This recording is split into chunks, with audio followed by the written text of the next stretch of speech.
Hi friends, welcome to our channel. ఏపీలో CM మనకు చంద్రబాబు నాయుడు గారు అయితే 5 పథకాలకు సంబంధించి అయితే కూడా సంతకాలు అయితే చేస్తున్నారండి. ఈ పథకాలకు సంబంధించి వివరాలు ఏంటి, అర్హత ఏంటి అనేది అయితే పూర్తి వివరాలు అయితే తెలుసుకుందాము. కంపల్సరిగా వీడియో అయితే ఎండ్ వరకు అయితే చూడండి. మనకు ఈ యొక్క 5 పథకాలకు సంబంధించి ఎవరికి వర్తిస్తాయి, ఏ విధంగా వర్తిస్తాయి, మరియు దీనికి సంబంధించిన వివరాలు ఏంటి అనేది అయితే తెలుసుకుందాము. కొత్తగా ఛానల్ చూస్తున్నట్టయితే కంపల్సరిగా సబ్స్క్రైబ్ చేసుకుని పక్కన బెల్ ఐకాన్ కనిపిస్తుంది, అందులో ఆల్ అని సెలెక్ట్ చేస్తే ప్రతి వీడియో నోటిఫికేషన్ రూపంలో అయితే రావడం జరుగుతుంది. అలాగే వీడియో అయితే కంపల్సరిగా లైక్ చేయండి. ఇక వీడియోలోకి అయితే వెళ్ళిపోదామండి.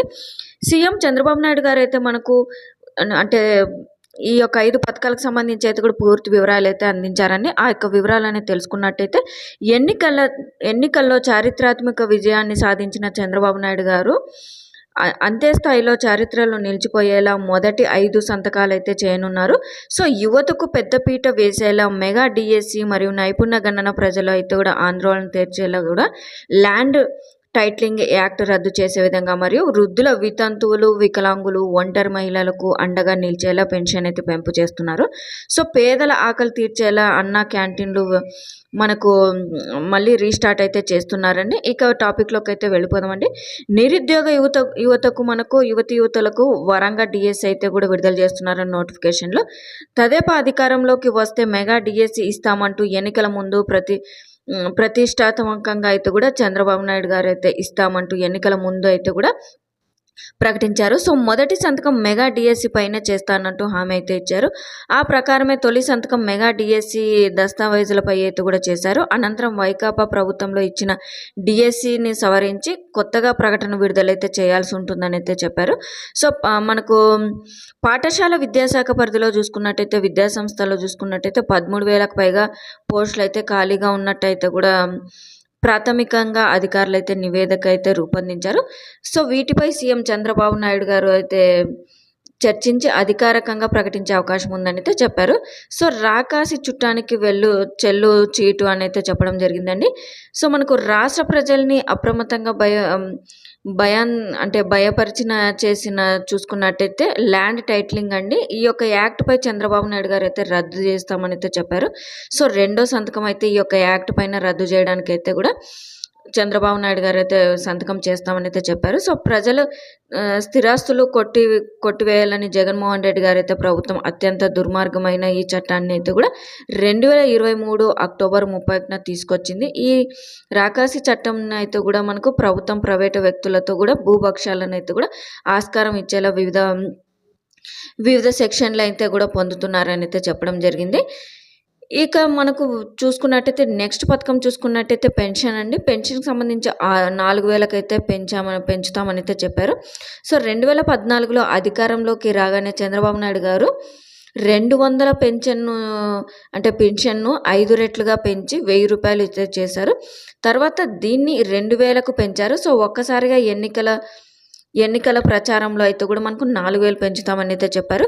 సో ఈ విధంగా చూసుకున్నట్టయితే, అంతేకాదు దీన్ని ఈ యొక్క పెన్షన్కి సంబంధించి పూర్తి వివరాలు చూసుకున్నట్టయితే ఏప్రిల్, మే, జూన్ ఈ యొక్క 3 పెన్షన్లు అంటే మనకు చంద్రబాబు నాయుడు గారు అధికారంలోకి వస్తే కనుక ఏప్రిల్ నుంచే పెన్షన్ అయితే ఇస్తామని అయితే చెప్పారు.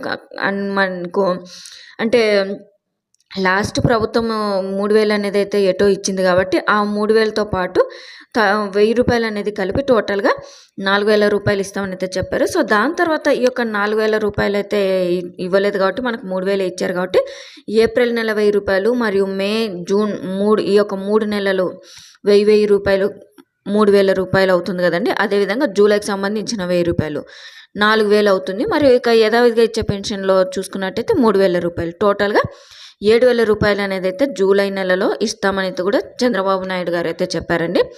సో ఇక చూసుకున్నట్టయితే ప్రతి పథకాలకు సంబంధించి చూసుకున్నట్టయితే మనకు వివరాలు అయితే ఇచ్చారండి. మరియు ఇక 4వ పథకానికి సంబంధించి చూసుకున్నట్టయితే పేదలకు అండగా అన్న క్యాంటీన్లు అయితే కూడా మళ్ళీ రీస్టార్ట్ అయితే చేస్తున్నారండి. సో గత తదేపా ప్రభుత్వం హయాంలో రాష్ట్ర వ్యాప్తంగా 183 అన్న క్యాంటీన్లు ప్రారంభించారు. పూటకు 5 చొప్పున అంటే 5 రూపాయల చొప్పున 3 పూటలు కలిపి 15 రూపాయలకే ఆహారాన్ని అందించారు. రాష్ట్ర వ్యాప్తంగా సగటుకు రోజుకు 2.50 లక్షల మంది అల్పాహారము భోజనం చేసేవారు. సో ఇందుకు గాను మనకు ఇప్పటికీ తదేపా ప్రభుత్వం 31.6 కోట్లు అయితే ఖర్చు పెట్టింది. తదేపా చేపట్టిన పథకం అంటే చాలా కక్షతోనే చేపట్టారనైతే చెప్పారు మనకు చంద్రబాబు నాయుడు గారు. సో పేదలకు అన్నం పెట్టే అన్న క్యాంటీన్లు కూడా నిలిపివేశారు. అయినా తెదేపా నేతలకు పలు చోట్ల అన్న క్యాంటీన్లు సొంతంగానే నిర్వహించారు. సో అధికారం చేపట్టిన వెంటనే వీటికి రీస్టార్ట్ చేస్తామని కూడా ప్రకటించారు. ఆ మేరకు చంద్రబాబు నాయుడు గారు అయితే 4వ సంతకాన్ని అన్న క్యాంటీన్ ద్వారా దస్తంపై అంటే సంతకం చేస్తామని కూడా చెప్పారు. సో ఇక లాస్ట్ చూసుకున్నట్టయితే వాలంటీర్స్ అండి. ఇక వాలంటీర్స్కి సంబంధించి చూసుకున్నట్టయితే సో ఒక గ్రామానికి ఎంతమంది అయితే ఉన్నారో అంతమంది వాలంటీర్స్కి సంబంధించి ఒక 10 మెంబర్స్ ఉన్నారనుకోండి, అందులోన 5 మెంబర్స్ని అయితే సెలెక్ట్ చేస్తారు. ఆ యొక్క సెలెక్షన్ ప్రాసెస్ చూసుకున్నట్టయితే డిగ్రీ చదివి ఉండాలని అయితే చెప్పడం జరిగింది. మరి ఇక ఆ యొక్క వాలంటీర్స్కి సంబంధించి శాలరీ చూసుకున్నట్టయితే 10,000 రూపాయలు అయితే ఇస్తామని అయితే చెప్పడం జరిగిందండి. సో ఈ యొక్క 5 పథకాలపై అంటే మనకు సీఎం చంద్రబాబు నాయుడు గారు అయితే సంతకాలు అయితే చేస్తున్నారండి. పెన్షన్ పెంపుపై చేస్తారు, అలాగే ల్యాండ్ ట్యాగ్ లైన్ పై కూడా చేస్తారు, మరియు ఇక అన్న క్యాంటీన్ పై చేస్తారు, ఇక నిరుద్యోగులకు సంబంధించి కూడా చేస్తారండి. ఇక మనకు వాలంటీర్స్కి సంబంధించి కూడా సంతకాలు అయితే చేస్తారండి. సో ఇదండి లేటెస్ట్ అప్డేట్.